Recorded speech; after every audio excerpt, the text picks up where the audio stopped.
কুয়াকাটা সমুদ্র সৈকতে একটি জীবিত ওয়ালিট রেডলি নামের একটি কচ্ছপ আটকা পড়ে। খবরটি পেয়ে আমি সৈকতে আসি।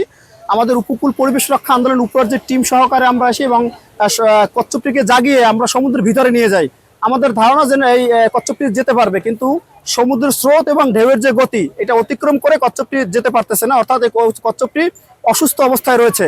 আমরা সাথে সাথে বন বিভাগকে খবর দিয়েছি এবং আমাদের এইখানে যে পশু চিকিৎসক রয়েছে ভেটেরিনারিয়ামের তাদেরকেও আমরা খবর দিয়েছি। আমরা চেষ্টা করতেছি কচ্ছপটিকে সুস্থ করে আবার অবমুক্ত করার জন্য। আমাদের ধারণা মা কচ্ছপ যেহেতু এটি ডিম পাড়ার জন্য উপকূলের কাছাকাছি আসছে, যে কোনো কারণে সে অসুস্থ হয়ে পড়েছে।